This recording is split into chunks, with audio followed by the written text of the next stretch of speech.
Welcome to Inside Gaming. I'm Jack. BK is on vacation and Blizz is off fighting ninjas, I assume. He's just not here today. But hey, it's roundup time, so let's talk about some video game news. It's new. We're going to try something different this week.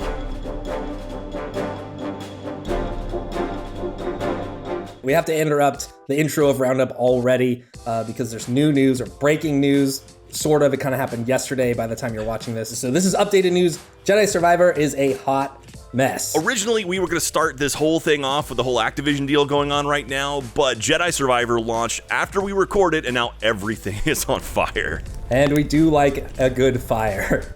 That's right. The game launched Friday and instantly began receiving negative reviews on Steam. At the time of this updated recording, Jedi Survivor has over 3,000 reviews on the platform, which average out to the dreaded mostly negative. That's the worst. Some Steam users reported not being able to launch the game at all.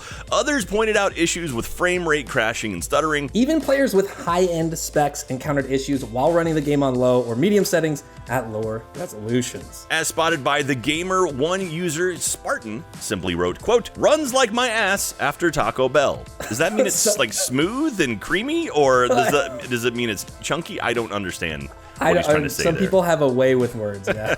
Others were more optimistic, acknowledging that the game is fun, but has serious performance issues. According to reviewers and other players on social media, things are not much better on consoles. Twitter user Mr. Wolf15G played on Xbox and wrote, quote, "performance mode has just hopeless resolution. Achievements still not working. Game hard crashes when the action ramps up." Apparently, achievements are working now, but PS5 players are also reporting issues, and it's just overall a pretty ugly scene. To make matters worse, if you bought the disc for Jedi Survivor, there is a required download to play the full game. That download is 150 gigs on PS5 and 134 gigs on Xbox Series X, with an additional update that comes later to make up the difference. So yeah, that's basically the full game right there. Jeez. It's kind of it's wild. Like, you're buying a download code, essentially. Yeah. If you buy the disc, you will only have access to the introductory missions.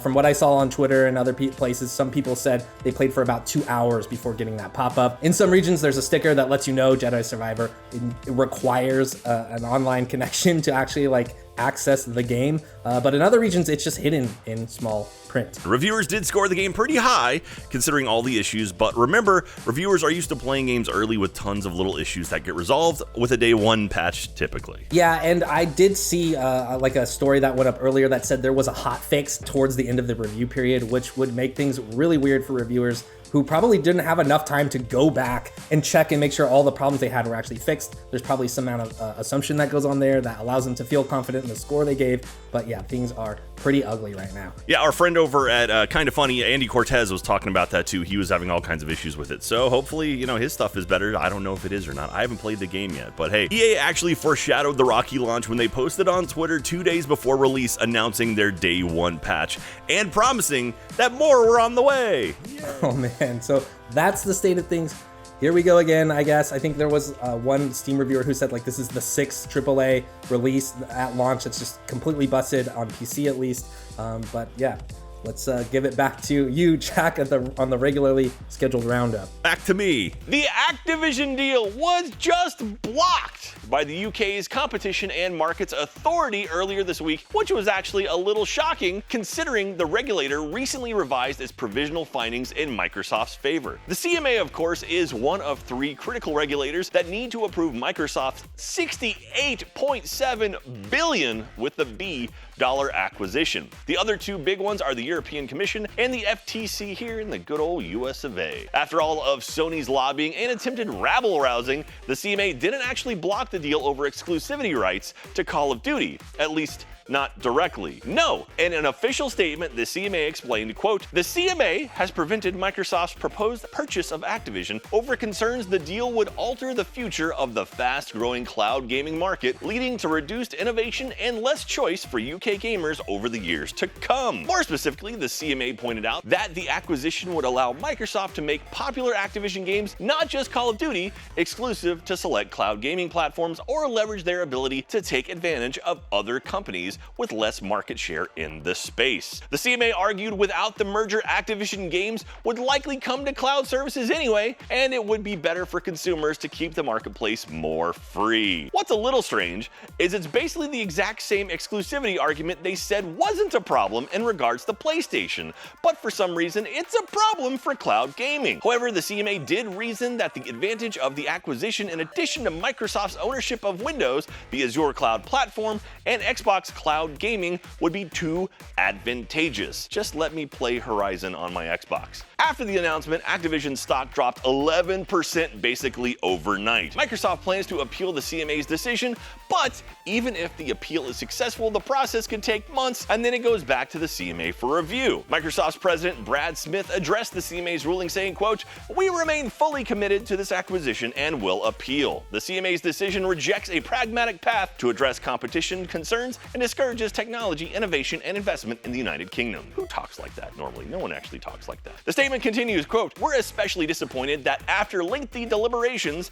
this decision appears to reflect a flawed understanding of this market and the way the relevant cloud technology actually works." Activision Blizzard CEO Bobby Kotick, everyone loves Bobby, also chimed in with an official statement via an internal email that was published publicly. Kotick wrote, quote, "This isn't the news we wanted, but it is far from the final word on this deal." He added, quote, "We're confident in our case to appeal because the facts are on our side. This deal is good for competition!" with an exclamation point. Ha ha! I hear it in a Nixon voice for some reason.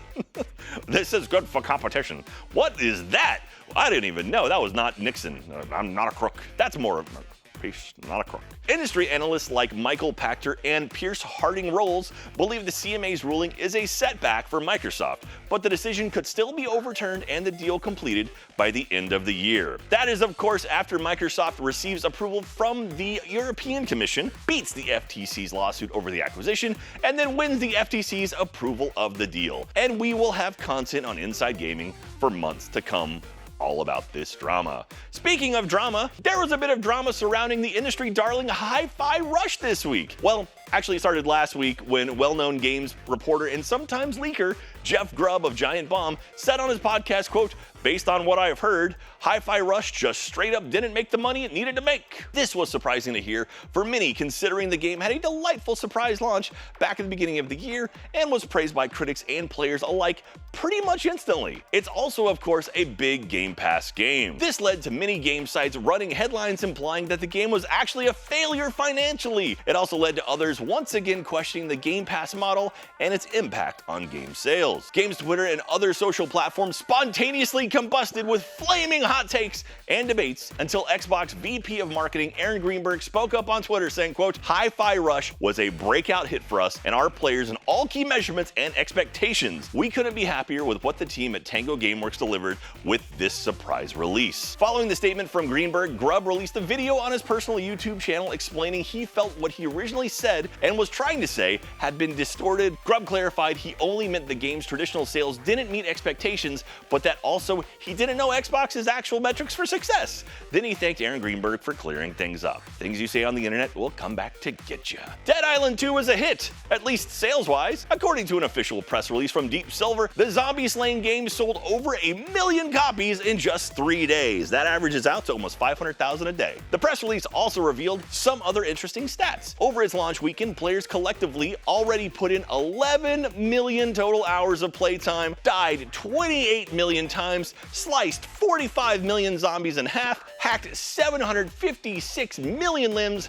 and overall slayed just over 1 billion zombies. That's a lot of zombies in a weekend. Metacritic has the game score at a strong 75, with the user score coming in at just over a 6 out of 10. VGC's Jordan Middler reviewed the game saying, quote, "The best games ask important questions. In the case of Dead Island 2, that question is, do you think it's funny to chop zombies into bits? If the answer is yes, then Dead Island 2 is a joy." Gaming Bolt's Shabakar Parijat wrote, quote, "Dead Island 2 isn't groundbreaking, but it's a lot of fun." So there you go. shout out in the comments if you're enjoying Dead Island 2 and what you've made and killed people with, or zombies with. You don't kill people, maybe you kill, and it's a zombie game. The Last of Us Part 1 on PC is finally fixed. Well, mostly. We reported on this a couple weeks back, but basically the port is probably the worst one on record for a Sony first-party game. But hey, exclusivity, yay. It had tons of bugs, failed frequently on startup, and tons of potential crash points once you actually started playing. On Wednesday, April 26th, Naughty Dog tweeted out their 7th patch for the game, announcing, quote, patch 1.04 is now live for The Last of Us Part 1 PC, including CPU and GPU optimizations, texture fidelity, and resolution improvements on low and medium in-game settings, crash fixes, and more. Apparently the game is now running on Steam Deck, and as promised, it looks like a number of crash issues have been resolved. Many players confirm the improvements and have been posting reports of more optimized benchmarks across the board. However, there are still a number of players experiencing issues and reporting that they still can't even get the game to boot. Or to shoe. Ha! Don't put that in. It's great that Naughty Dog and Iron Galaxy are putting in the work to fix the game, but most players have pointed out it would have been even better if The Last of Us Part 1 on PC didn't launch broken to begin with. Hey, just release something finished. Okay, let's take a look at some of the comments. Last week, we had some pretty interesting takes on the story we covered. This one from Albert Patrick asking for a new Halo game without Master Chief caught our eye. But sometimes we also get comments in the form of a letter, like this one from Angelic Mew. Dear Inside Gaming. I'm gonna read this like an old Civil War thing. Dear Inside Gaming, I hope this message finds you well. I am writing to you for possible employment. I am fully qualified for a position as I can say archipelago correctly as well as many other words like Worcestershire.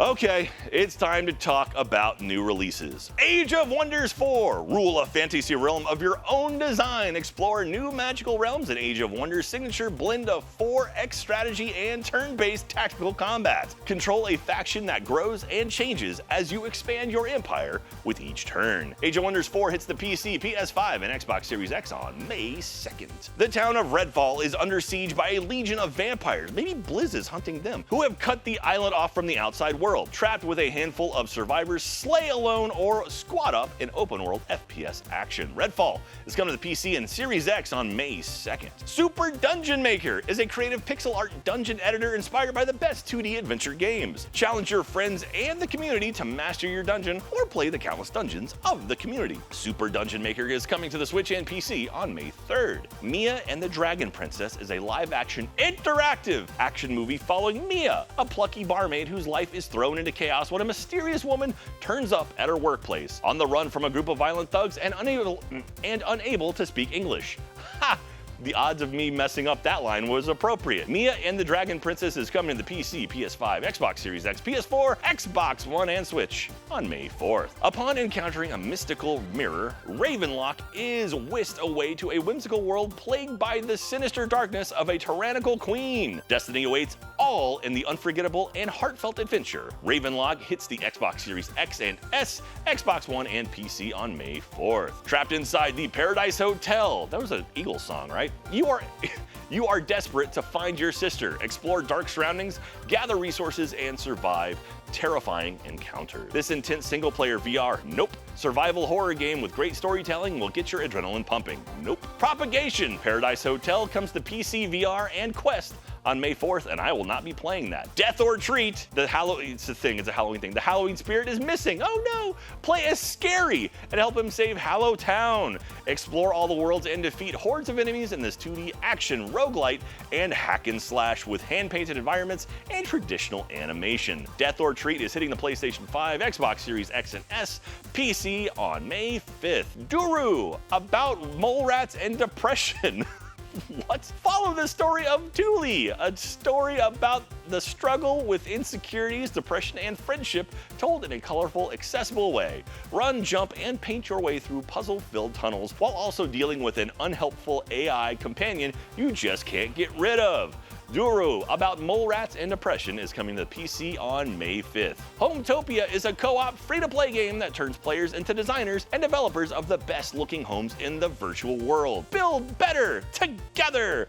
Hometopia is hitting PC on May 5th. And lastly, These Doomed Isles. The First God is a prologue chapter of the main game, These Doomed Isles. Play as Sir Nunnos, the Celtic god of nature, and lead the Celtic civilization to victory against waves of invaders, curses, and more. I'm pretty sure it's Celtic and not Celtic.